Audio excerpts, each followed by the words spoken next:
Hello, everybody. This is White One Auto back at it again. No Start King back in effect here. So what we have here is, I believe, a 2010 Cadillac Escalade. Somebody else was working on it. They reached out for some help, and we're going to help them to get this thing started. So what I'm told, that the engine was just changed in it. It supposedly had some mechanical failure. They changed the engine, and then after the engine change, the vehicle would not start.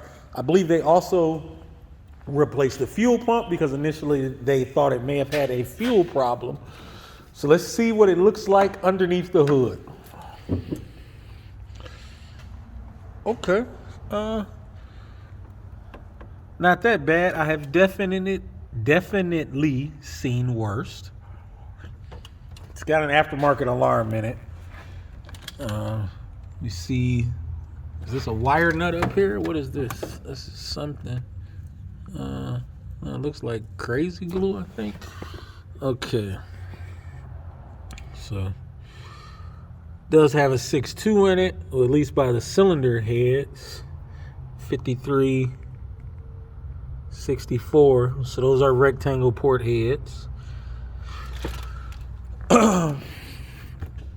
Still a displacement on demand by that valley cover. I think this is some stuff that has to do with the alarm. So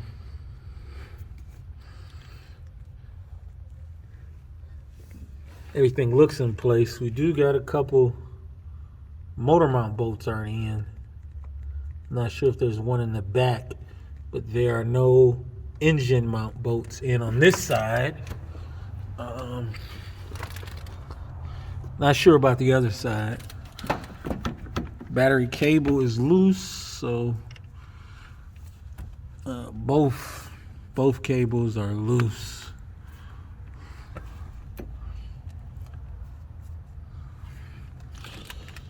So let's see if we hit the key, if it will do anything. What is this we have?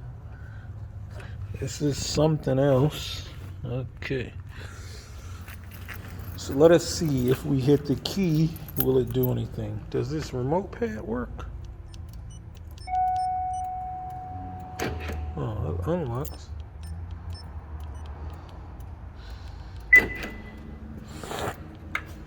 Let's see something here.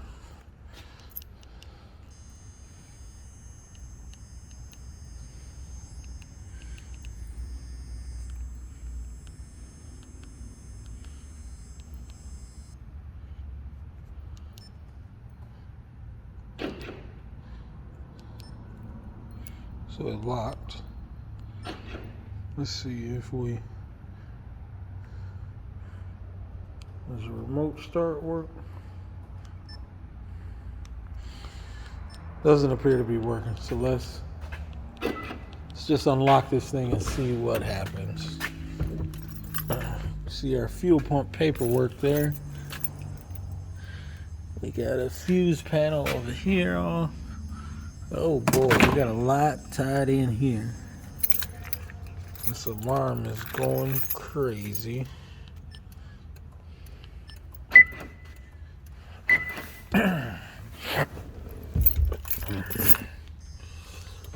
So stick our key in. We got a aftermarket looking key as well. So let's see what we got here. Stick our key in, keys on.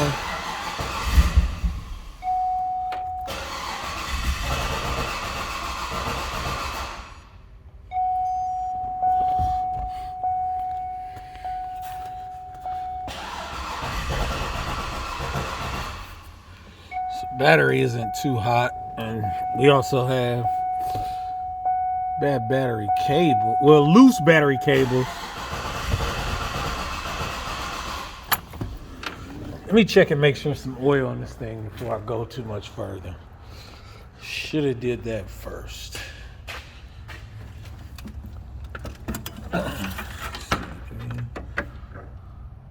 Yes, we got some oil in there. It looks fresh.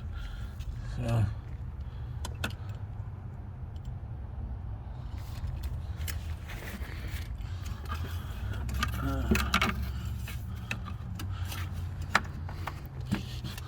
So what I'm gonna do is I'm gonna attempt to tighten up these cables and hook a jump box and a battery. Well, just a jump box for now on here, so we can get full amount of power coming in. Let's see what is going on with this thing. I would definitely bet it's got something to do with this alarm, though.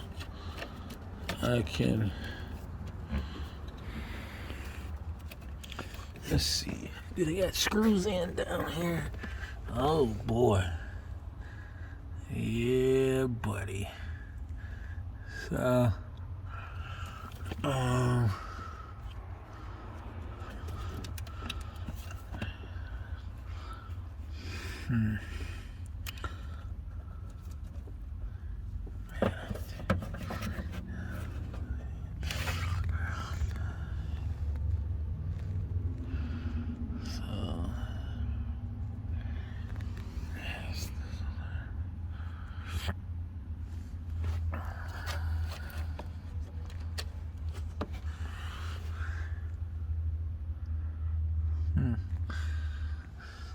let me see what we're gonna do here, because we got a lot of aftermarket accessories, and I don't like the way this stuff is hooked up at all. So I'm not sure yet how we're gonna proceed.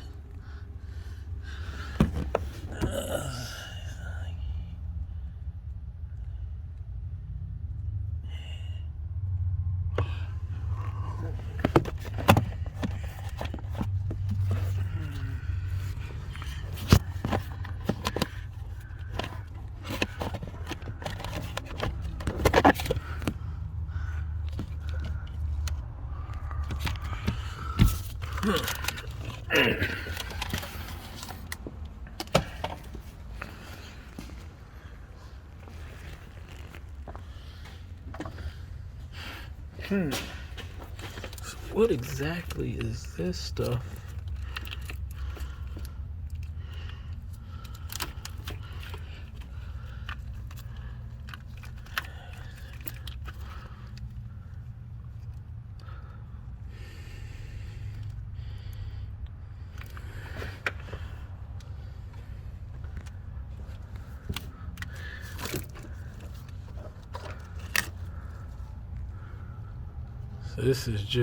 This was just tucked up in here.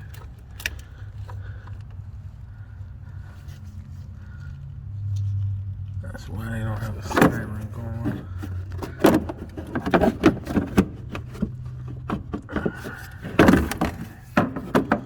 Oh boy. What fuse is that they pulling power from?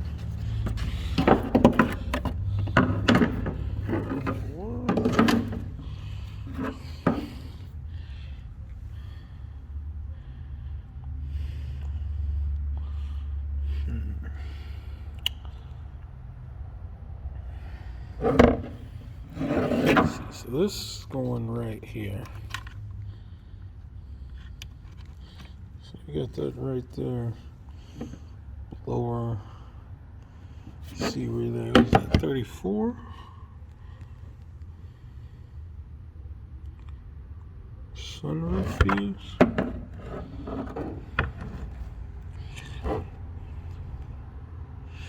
Yeah, I think that's 34. So they got that for the sunroof. Maybe this thing's got an aftermarket sunroof in it. I don't know. I thought all these things came with sunroofs. Is that aftermarket? It's factory. Where's this blue wire? It was powering up something. Oh wait, it was in here. So they got it in here. I think it was sticking up in here. They just had it in there like that. And probably gonna pull this cover off right here to see what is going to our immobilizer. That's what we need to figure out. What is going to our immobilizer? And we'll get our scanner out to see what codes we got. So we're probably gonna have a couple immobilizer codes. So let's check back in. Okay, so we were able to easily tighten down our positive cable. Our negative is giving us a little bit of fritz, but we'll worry about that later. We got a jump box hooked up to it so we can give it some extra power. Now let's plug our scanner up and see what we get. We're gonna use the old Solus Ultra here. Key on, let's cut the lights off. So let's plug it in. Let's see what we got here.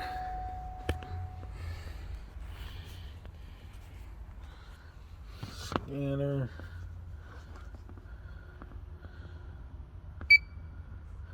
This is an Escalade.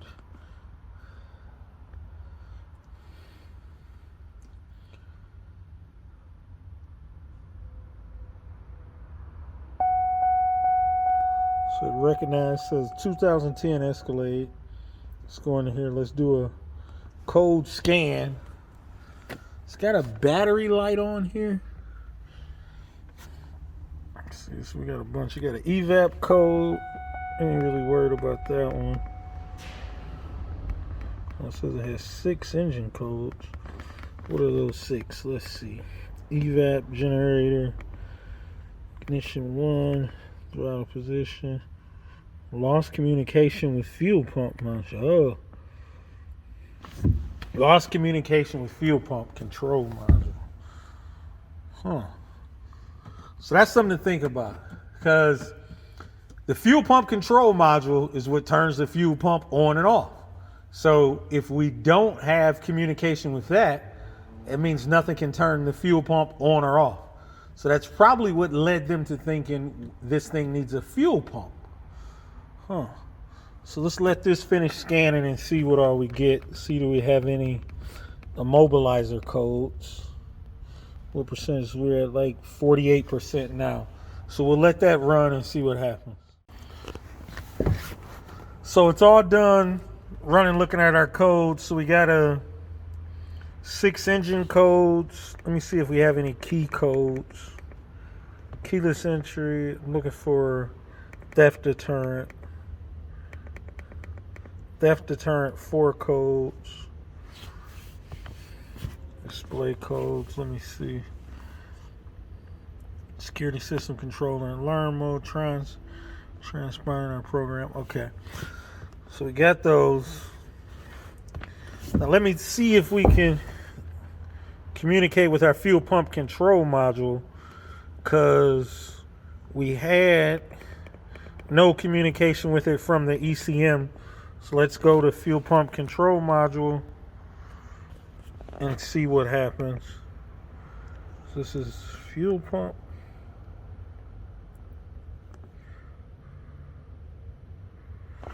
No communication. So that is an issue. No communication with fuel pump, with the fuel pump control module. So first, like I always say, you need to check power and grounds. So I'm going to go pull up a schematic and see what the power and grounds are.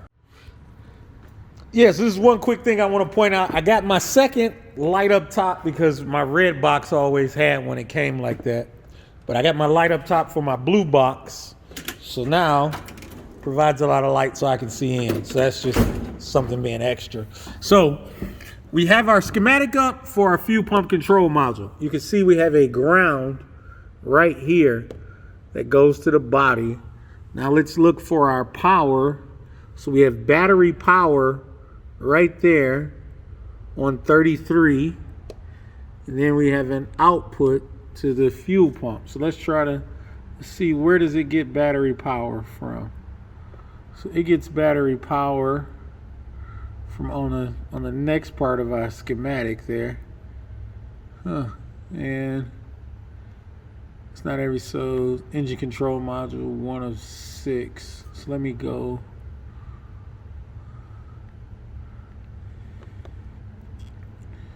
Ground. So it goes to 1.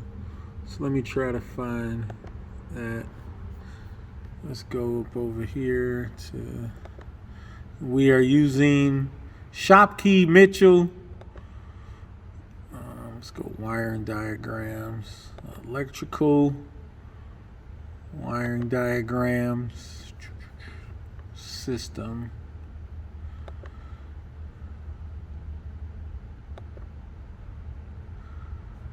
Engine performance. So we were on 1 of 6. Showed us.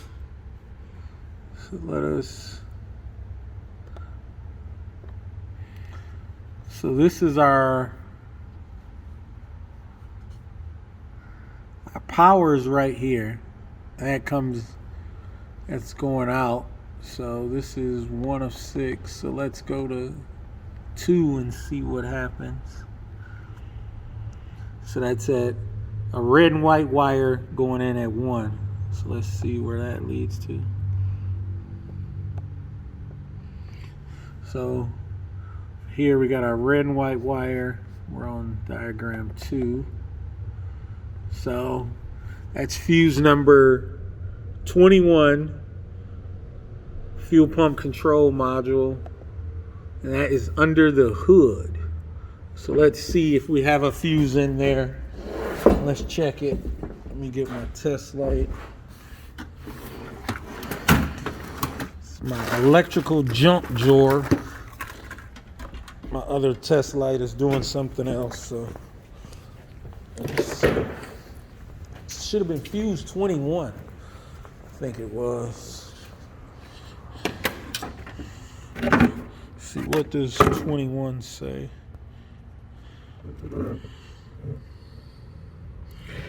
21 says fuel pump control module. Where is 21?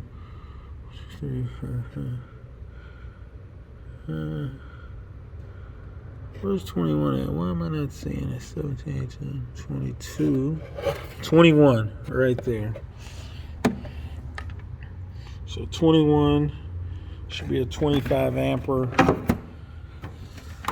So should be a good ground here. I think we don't have nothing on the back of our alternator. Not a good. There's no. Oh, so nothing's hooked up to our alternator. So we're not able to check there. Let's see how it is here. Okay, so our test light's working. That's pretty funny. So let's see. I think we got this thing powered on. So we have power on both sides of this fuse. So this fuse isn't blown. Now, next thing I would check is at the fuel pump control module. And the fuel pump control module on this car is underneath. It's back here someplace. I think it's under the spare tire, but I need to check in service information just to see. So let me grab a creeper, and the first thing I'll check is power and ground at that module because we have 0 communication. So let's see. We still cannot communicate. So let's see what's going on there. So our key is on. We were able to locate our fuel pump control module. It is underneath the vehicle on top of the spare tire. So remember that our power is at terminal 33. It is constant hot fed from this fuse number 21, this 25 amp fuse. Terminal number 1 on that module is our ground.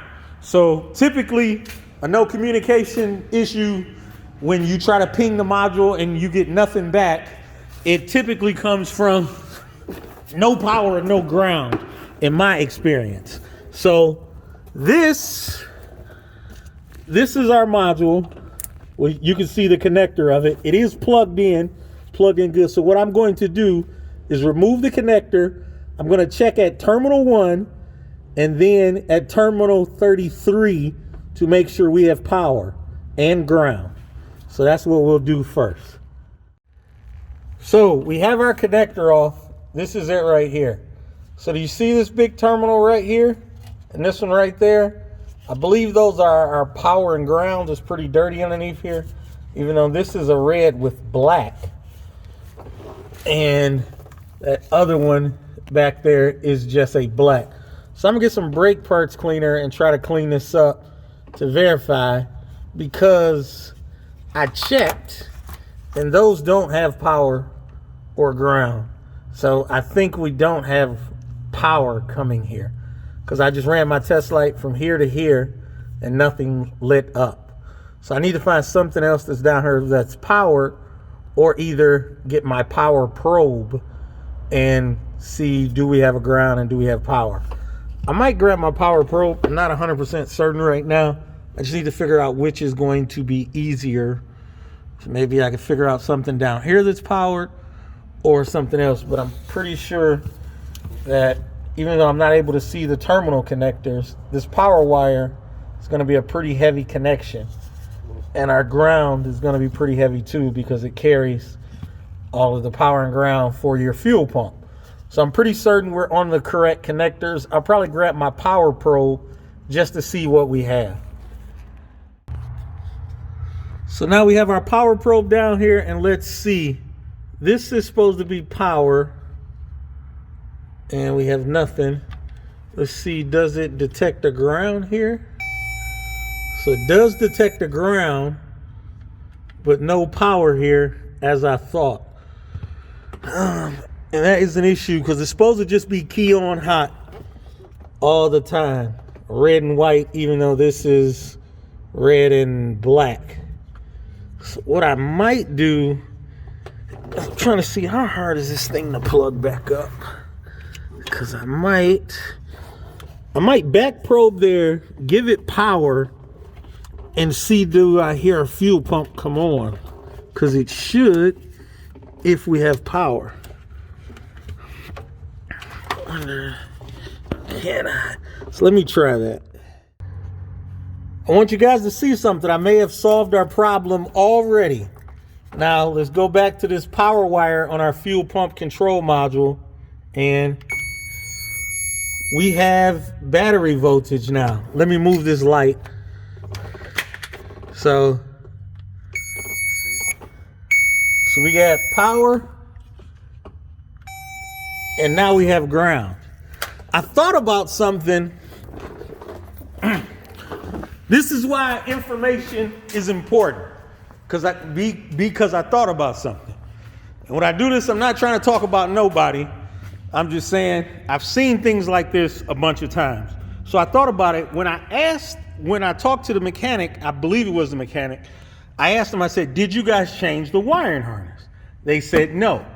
So I said, okay, because that is a great thing. So I thought about it, and while I was back there fiddling around with that fuel pump connector, I said, well, they also told me that it was running before, and all they did was change the engine. And the engine was only changed due to a mechanical failure. So I said, well, I know if you don't swap the engine harness, sometimes you have to pull this fuse box out, and then you have to reinstall it back on the harness. So I came over here and looked, and I seen how this fuse box looks. It's not in the world's greatest shape. So I just pulled it up, and then I reseated it, and it was in such a bad shape, like it wasn't making a big connection, like where this little part right here broke off. So like while I was trying to remove it, because it was just jammed down up in the box. And I said, I bet this isn't making correct contact. So all I did was I had to pull this out, but the way it was installed, this part right here broke off. I mean, and that's not my fault. That's just because it was installed incorrectly. So I seated everything back down, and now we have power back there. So what I'm gonna do is I gotta move the fuel tube over a little bit just to get the connector reseated. I'll show you what I'm talking about. I gotta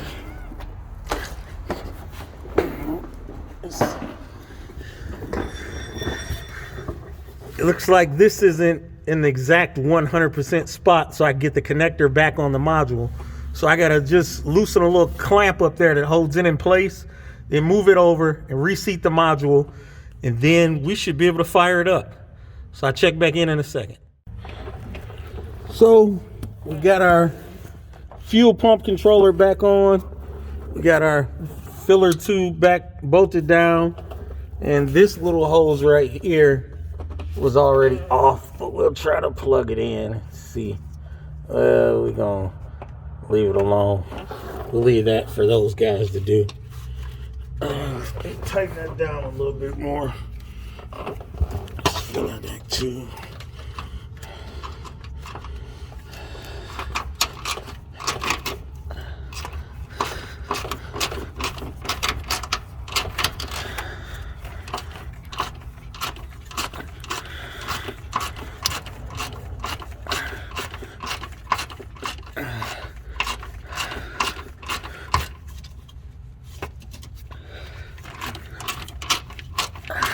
So I think if this thing has gas in it, I think it should be able to start up. So let me see if we can get this thing plugged in. It doesn't seem like it wants to snap, but it's in there. So let's grab all of our tools. Make sure we didn't leave nothing behind. Grab our power probe. Bring it back up here. Let's hook our jump box back up. We got some power. We still got a little bit of power left. Now, let's see first. The key is on. Let's see, can we communicate now? We can communicate. So we'll back all the way out. So that's our fuel pump control. So we'll go to fuel pump, display codes, fuel pump control module. We can communicate. So let's key this thing off.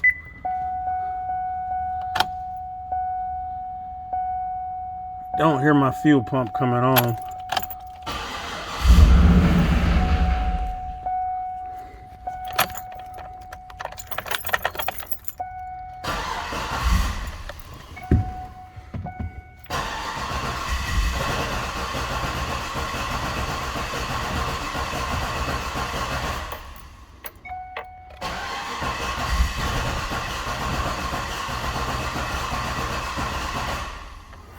Sounds like it wants to start.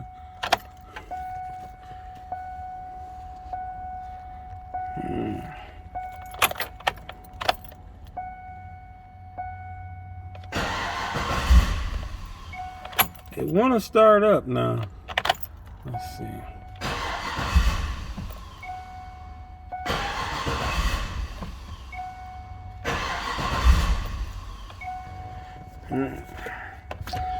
Okay, let me see. Let's back out here so we can communicate with our fuel pump control module. Let's go to function test. Fuel pump.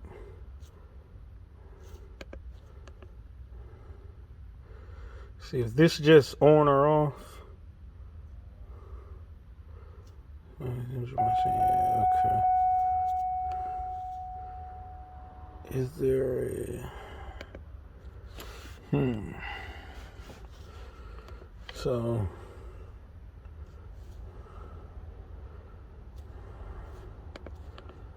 let's go in.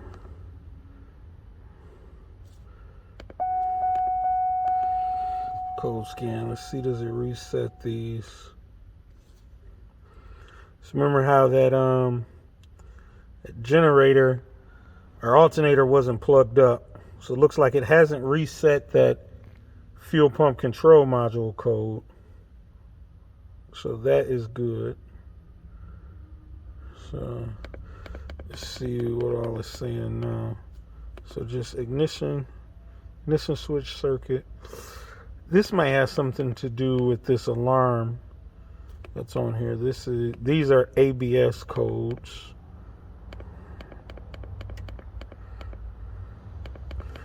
This airbag. This won't keep it from starting. It's body control. Pretty sure this got something to do with this alarm.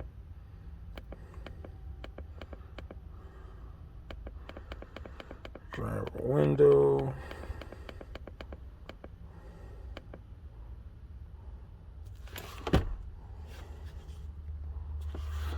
So let's let that run and see what we got now. So the problem was this wasn't seated correctly. So that's why we weren't getting power back there. So we can communicate with our fuel pump control module. I was hoping that that's all it was. We could get this thing started up, but seems not. So let's let this thing run again and see. You know, actually, let me go in. Let me exit out. I want to clear all codes because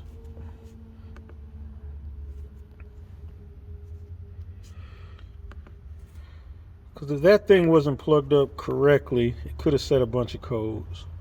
So let me go in and clear everything that's here, key off, then key back on, and then we'll see what we got there. So that's what we'll do.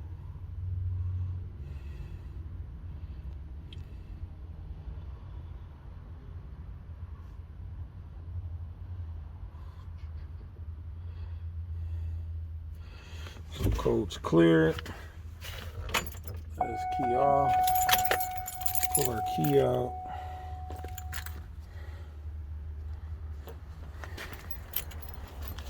So now let's see what we got here. Don't hear the fuel pump coming on. Oh, I heard it that time. Okay. So let's see what happens.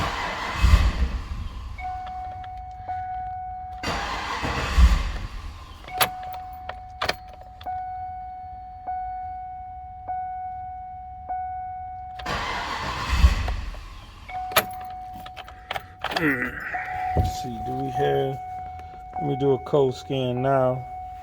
So let me scan now, then I'm gonna check back in. Okay, so we let that run. It's saying we got 25 codes now. We only got one engine code. Let's see what that is. We got a ton of other codes. So engine, ignition switch circuit, 1682 failed since powered up. Battery, let's see.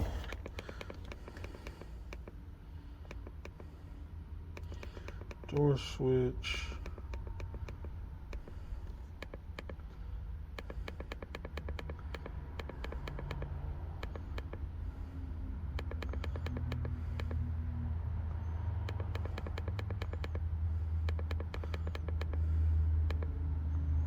So we have no theft deterrent codes and just that 1682, but I don't think 1682, what is that? Let me look up a description. I think it was 1682. So all our theft deterrent codes was going ignition. 1682. 16. Let me look that code description up and see what it is. So before I get too involved in checking on that 1682, I want to pull this air cleaner off and see if I spray some brake parts cleaner down here, will it start up? Because that would tell me a lot, because I know they put a fuel pump in here. And the other issue we had was done from something that was caused from current work. So let me see. Is this going to be the same thing? I might take a look at that fuel pump here. Let me see.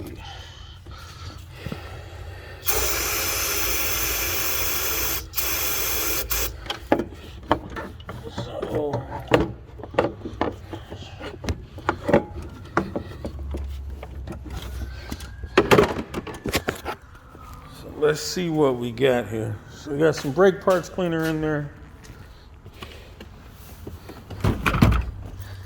Let's start this thing up and let's see what we got. So it seems like our fuel gauge is reading. I'm not sure if it was doing that before. No?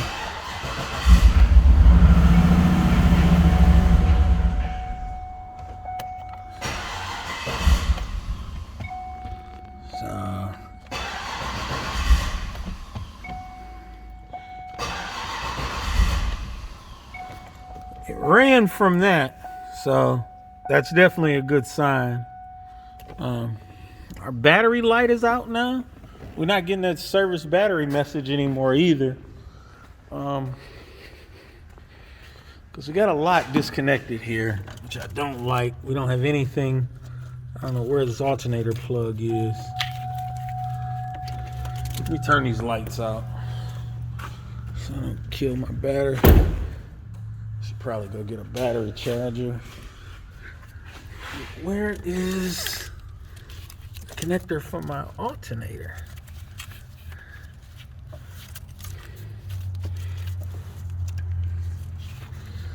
Thought this would be simple.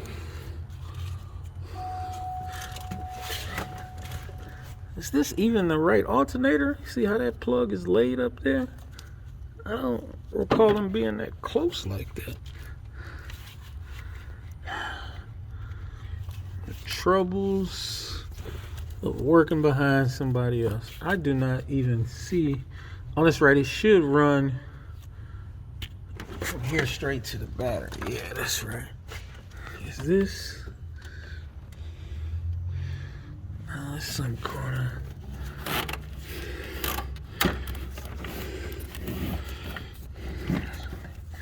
Right in there. Oh boy. Did they not hook that back up? That's powering that over there.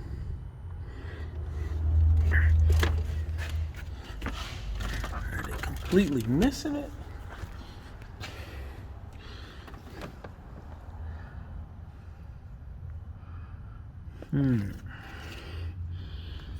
Let's look up and see.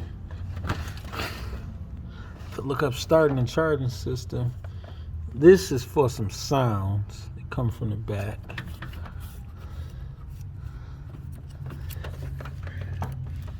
That's going down there to the starter. Where's this going? This is, no, that's just small wiring. This is our ground, which isn't the best either. There's a fuse on the floor. Fuse on the floor, and it went someplace. So let me double check and make sure I got a fuse every place I should be, because when I tipped that fuse box over, it looked like a fuse fell out because there's one down there on the floor, and that wasn't there before because this is oil leaking. It's probably power steering fluid from this truck, and that fuse is on top. So let me make sure I got a fuse every place I should have in this fuse box and go from there.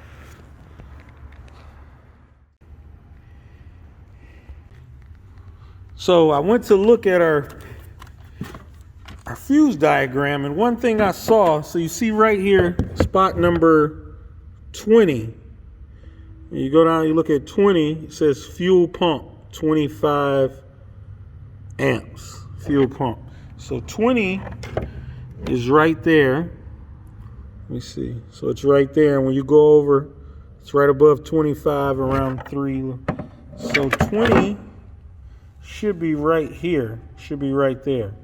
And there's nothing there. So I'm not going to put that same fuse back in because it's been on the ground. Nothing's probably really wrong with it. But that, even to me, looks like it's a 15 amp fuse. So let me grab, 20 is supposed to be a 25 amp fuse. So let me grab a 25 amp fuse and put it in there and see what happens.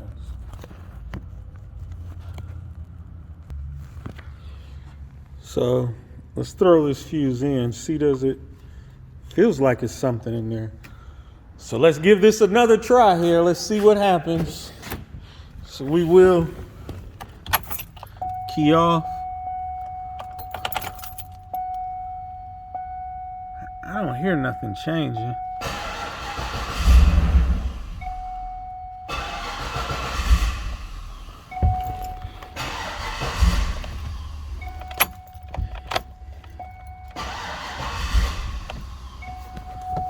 Let's see, even does that fuse get powered up?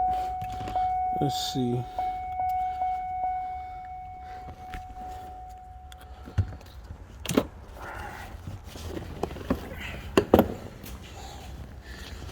Maybe one of those ones that just gets powered up during cranking.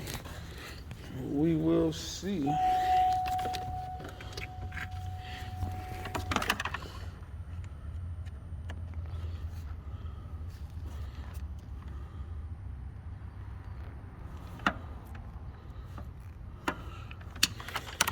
So let me try to set my test light up here.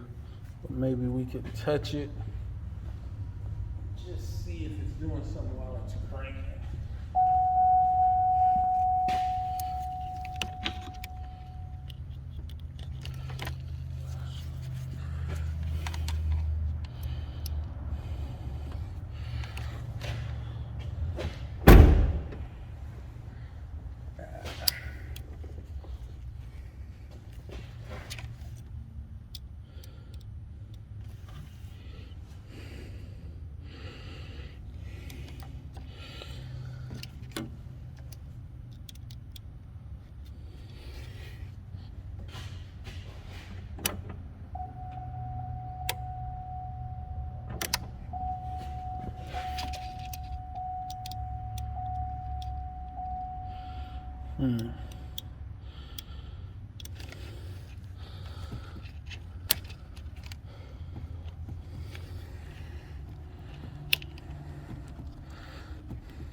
So maybe that's not the spot where it was missing from, because it was a 15 amp. So let me look a little bit further and make sure we don't have any other blown fuses or anything.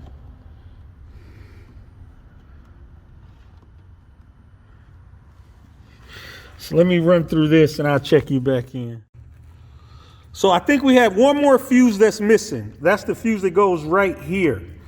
And according to our diagram, that is fuse 5, and it actually is a 15 amp fuse.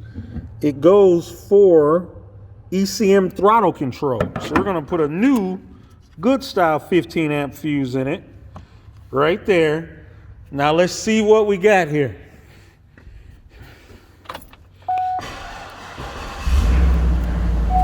And she runs. So it's fixed. As far as what we had to do is fixed. So that's why I'm about to turn the camera around and just talk for a couple minutes. So right here is a prime example of two things I always preach. One, if you took something apart and you only needed to fix one thing, and then when you put it back together, you fixed what was wrong and it doesn't work, you need to check over everything that you have done, because you caused the new problem. So from what I'm told, this vehicle originally started out as just having a mechanical issue in the engine. It started up by the key, ran everything. So they changed the engine and it wouldn't start. The main problem with that is because when they reseated this fuse box, they didn't do it correctly. They just jammed it down in there. I mean, these aren't that hard to seat, but they're a little bit tricky. You gotta unclip them, and then you can see like, I think like one of the clips here is broken. This thing was jammed up underneath. That's how it broke. And you gotta turn it and just get it right at the right angle. And that just wasn't done. So it caused a lot of issues. It caused this thing not to start, and then we found it. We probably would have found it immediately quick if that cheap fuse hadn't have fallen out. So once I was able to see that on the ground, amongst all this fluid that's leaking every place, I mean, we got all type of fluid down here. So that's why we're not gonna let this thing run for long. So remember, if you touched it and it's doing something new after you touched it, you caused the problem. And just remember to take a little bit more time and a little bit care as you're working on a car. But once again, as always, I want to thank you guys for joining us here at White One Auto, the No Start King. And if you have a car that doesn't start and you want to bring it to White One Auto, I guarantee you that we can fix it. You might not like the price, but we can fix it. So remember to continually comment, like, and subscribe. White One Auto, out. So it's the next day, walking early in the shop. Let's see, does this thing still start up? Which it should. So that was unlock, I think. So let's see what we got here. Key on. Starts up fine, so that's after sitting 8-9 hours. This thing is fixed. So customer, I'll call them, tell them to come and get this thing. And I guess they either need to take it back to their mechanic to get the other stuff wrapped up. So remember, this is White One Auto checking in again and thanking you guys for watching another video of ours. Remember to comment, like, and subscribe. White One Auto, thank you. YouTube, this is White One Auto checking back in again today, and we are back on our Escalade. So this is our 2010 Escalade. I hope you watched the previous video to this where it came in as a no start and we got it running, but the engine installation that was done on this vehicle was very, very poor. The customer has elected us to go ahead and straighten out what we can and advise as we go. So let's just touch on a few things as we go. So you see right down here, that is your engine mount, but there are no bolts in the engine mount. And that's on the driver's side, and the passenger side is just as well. It's a lot harder to see, but I think that's a focus right there. There are no bolts inside the engine mounts. So physically, the engine is not mounted to the chassis of the car. We hopefully hope it's bolted to the transmission altogether. Another major and obvious issue is that there is no power cable running to the alternator, so the generator / alternator can recharge the battery. Both of the battery cables were loose. We were able to tighten the positive battery cable, but the negative one we're gonna have to put some work into, and hopefully we can get it to tighten. I'm not sure where the rest of the battery tray is, because this thing looks like it's slanted. Oh, it's not. The coolant bottle isn't mounted correctly. It looks like, because it's sitting at an angle and it shouldn't be at an angle. Another thing is just a lot of obvious stuff. You can see like that clamp's not all the way up on the brake booster. That's no huge deal. We can fix that. This wiring doesn't look like it's routed all the way correct, so we'll see what we can do about there. I haven't looked underneath the truck yet, so I don't know. But I do know it has a massive power steering fluid leak, because it's leaked fluid all over my floor, and also has a coolant fluid leak because it's leaked coolant all over my floor. The reservoir is currently empty, I believe, because I don't see any more big puddle. And the coolant reservoir is also pretty low. So what we'll do now is I will raise the truck up and pause you guys for a minute, and then you guys will get to see underneath at the same time I do. So we got our Escalade up in the air. You can see the remainder of our power steering fluid there. So this is, so it looks like the pump. Let me see. Let me get a better shot. Yes, it looks like the pump is leaking there.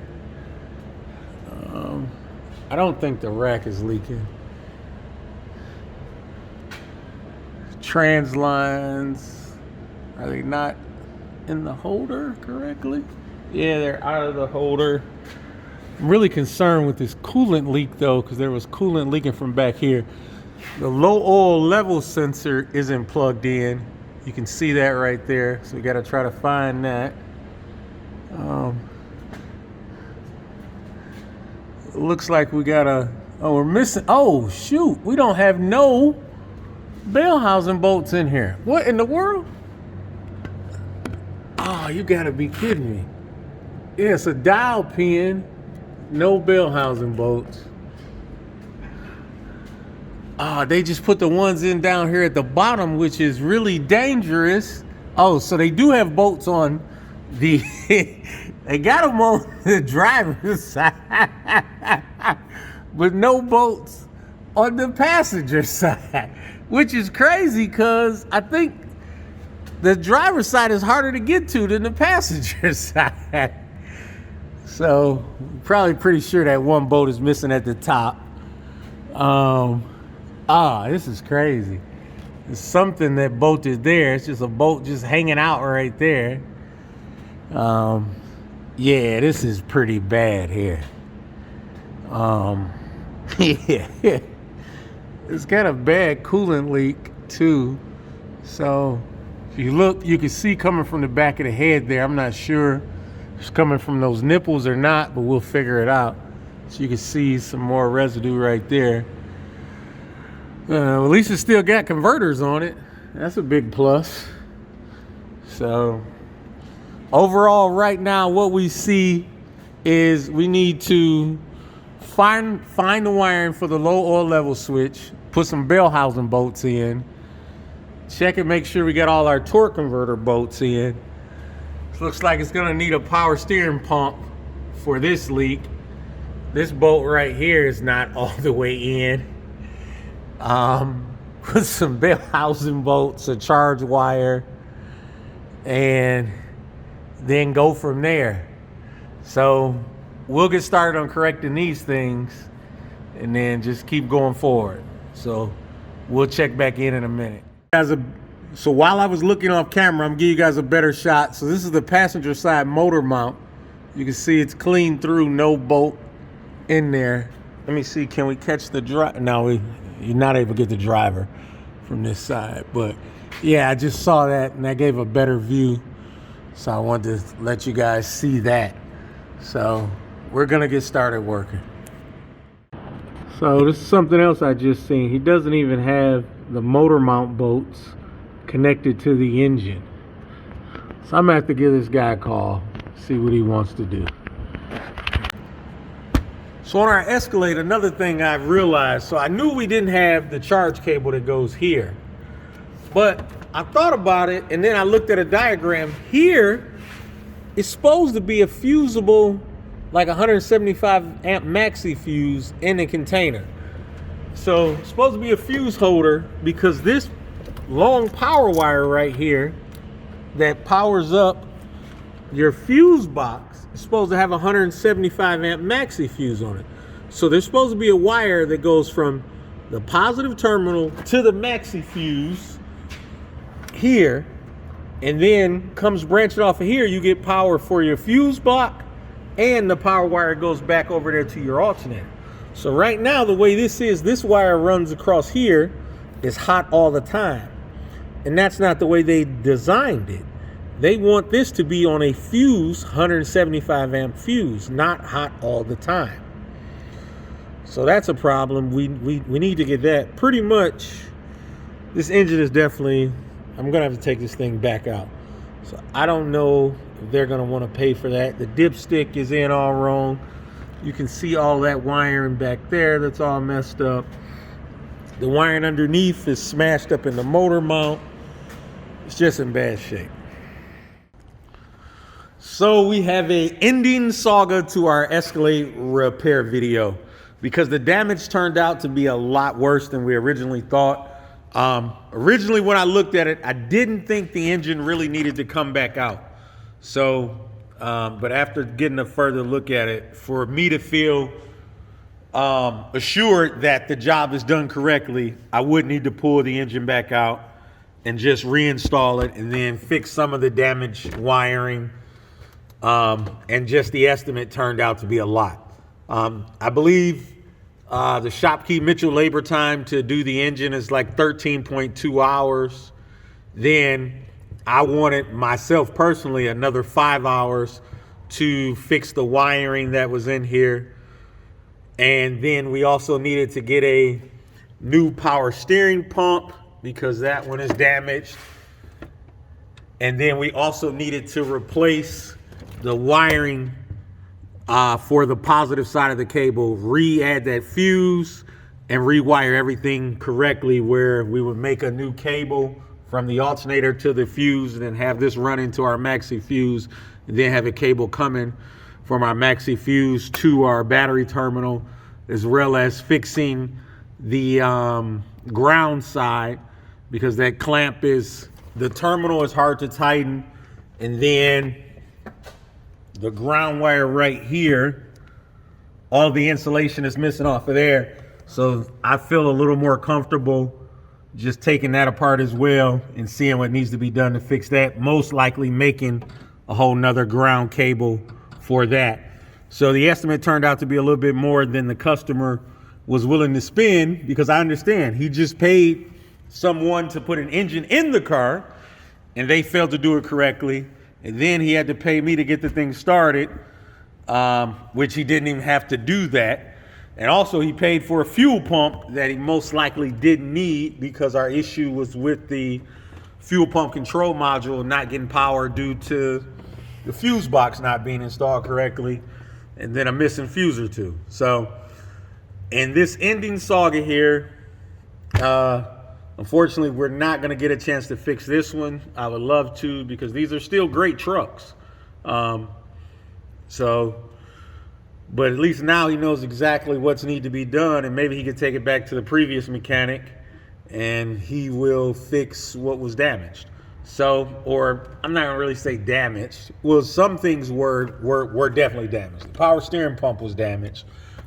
Some of the wiring is damaged, but he could go ahead and fix that and just get the install done correctly. You know, put all the bolts in the bell housing, put the bolts in the motor mounts, you know, route the wiring correctly, just do what needs to be done correctly. But in essence, on another note, people, a cheap price always is expensive. So you want to beware of someone that gives you a cheap price, and you also want to beware of just the skill level and the integrity of the person that is doing the job. And I'm not just speaking about automotive. I'm speaking about, you know, just if you're doing house repairs, you're hiring a plumber or whatever. I mean, because although I fix cars, I still need other people to do things for me. So I have been on the flip side of this in housing repairs and renovations just as well. So as this customer feels about his truck, he's like, man, I'm paying for something twice. I have done that as well, things with housing. And sometimes you just get to a point where you say, if it's not gonna be excellent, I would just rather wait and do it myself, because I know as myself, as a mantra, I don't pay for mediocre. When I pay someone to do a job, I want a good job. I'm not expecting perfect, because I know a perfect job comes with a very premium price. Perfect comes with a premium price. You always need to remember that. But good is deliverable at a fair market price. So, in a recap to this, it would pay $13.2 to pull this engine in and out. And I want to take it back out. And then I'm looking for another 5 hours to fix the wiring in here. So you're looking at $17.2 plus the cost of battery cable, fuse, making those cables up, and that extra 5 hours includes me making those cables up. Includes fully swapping out that power steering pump, because when you normally do an engine swap on one of these trucks, you don't even have to remove the power steering pump. You could take it loose from the bracket right here. You could pull the bracket all the way out, but you could leave the pump in the truck, and that's how I always do it and never have an issue. I do take the exhaust manifolds out though, because they give me a lot more clearance, and it's just a lot easier for me to get them in, especially on the passenger side. It's a lot easier for me to get those motor mount bolts on when the exhaust manifold is off. So in here, there's also a problem that the dipstick isn't seated correctly. It's just a lot of little things. So I know some people may look, oh, well, he wants an additional 5 hours. So I have to go through all of this wiring, and you see like right there. So I have to add some protective loom to it and retape it and check it for any nicks or anything. So that's where the expense comes in. You see like this wiring here to your mass airflow sensor. None of this is correct. The wiring harness down there is routed completely incorrect. It just takes time to do it correctly. And a word of advice to any fellow mechanics that are watching this video. I can tell you when I first got started and I was working on my own, I would accept a lot of jobs because my concern was being able to pay my bills. And after about a year, I've learned that you need to stand firm on your fair price. Do not always be concerned about getting a bunch of work in at a cheap price, because when you're doing a service business, that is not a good model. As a service business, you need to get a fair price for your work because you're physically doing it. It's not a product where you have a large markup on. And so what you need to do is that because a human being is doing the service, they want to be able to stay motivated by knowing that there is a reward coming at the end. And that reward coming at the end of the job is a fair pay. So you need to account for any incidentals that you could possibly run into, and as well as you want to still be motivated. Because although I love working on cars, a major motivation at the end of working on a car is knowing that I'm going to get paid what I believe to be fair for my services and experiences. And I would tell you right now, if anybody tells you that they don't work because they love making the money that they get from their work, I would personally be aware of that. Because people don't get up and go work 8 hours a day or 12 hours or 14 hours a day, surely for the love of it. You have to have some type of reward at the end of it. And that reward has to make you feel valued. Now, although you do get a reward out of knowing that you have done a good job, but I have 5 cars of my own that are not to the point where I want them to be. And I could get that same reward for working on those 5 cars that I personally own. So before I go ahead and work on your car for free or less than what I believe I should be paid for it, I would rather decline the job. Because if I feel like I'm doing charity, it's not worth it to me. And that's not saying that I don't help people out. I mean, if I want to bless a person, I would probably just do the whole job for free and just tell you at the end, hey, I want to be a blessing to you. God spoke to me and said, be a blessing to you, and here is your car.